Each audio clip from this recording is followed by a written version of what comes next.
guys, Assalamu alaikum. Welcome back to Twinkle Twinkle Reading Stars. Today we are going to be reading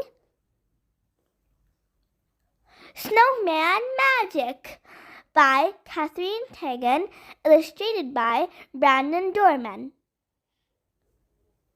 Let's dive in.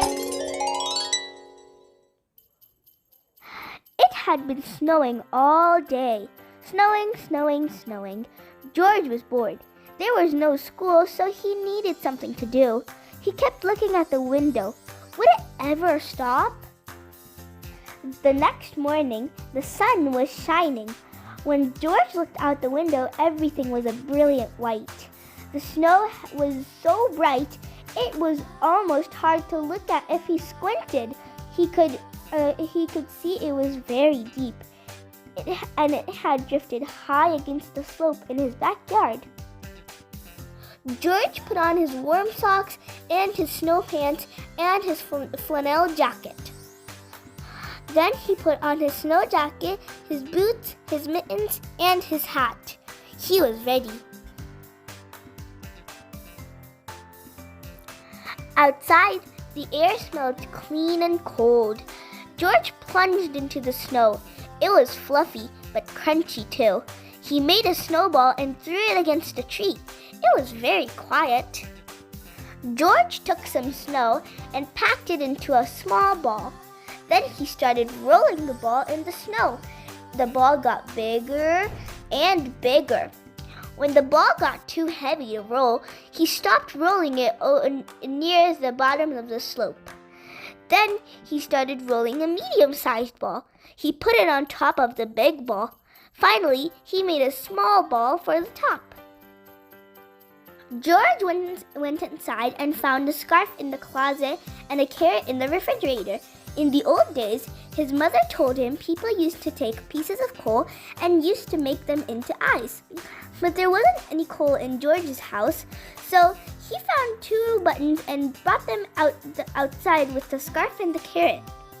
He carefully pushed the buttons into the small ball near the top. He stuck the carrot in the center. He found a few small twigs and used them to make a mouse. He wrapped the scarf between the top ball and the middle ball, and then he found 2 branches to stick into the sides of the middle ball. It was a perfect snowman. George turned his head. He thought the snowman was smiling at him.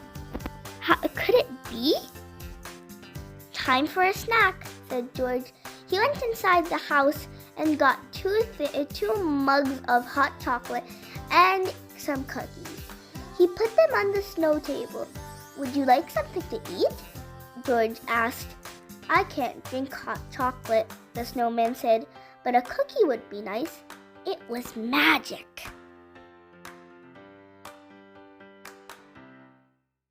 After their snack, George made a cave, tunneling deep into the slope. He piled up snowballs at the entrance. Then he threw a couple at the snowman. The snowman made some snowballs and threw them back at George. His long branch arms helped him throw the snowballs very far. It was hard to say who won the fight, but it was still fun.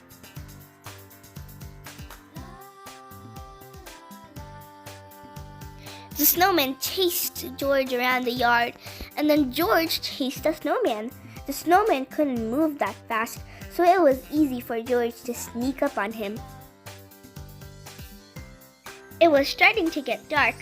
George didn't want to go inside, but his mother was calling him. Goodbye, snowman, he said. I'll see you tomorrow. George thought he heard the snowman say, good night. The next day, it was warmer. The sun was even brighter and the snowman was shrinking. George played with him all day, but he could tell that the snowman didn't have quite the same energy. Then it was Monday. George had to go to school. It was another bright, warm day. When he came home, the snowman was almost gone. The scarf and the carrot and the buttons had slid down. He could hardly recognize the snowman. The cave had collapsed too, and the snow table had melted.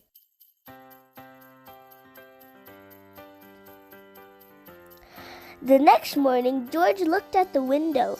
It was snowing! Snowing, snowing, snowing. He couldn't wait to build his snowman again. Guys, this is the end of the story. I hope you guys liked it. Don't forget to like, subscribe, share, and comment on Twinkle Twinkle Reading Stars to see more awesome and amazing stories just like this one. I hope to see you next time on Twinkle Twinkle Reading Stars. Goodbye!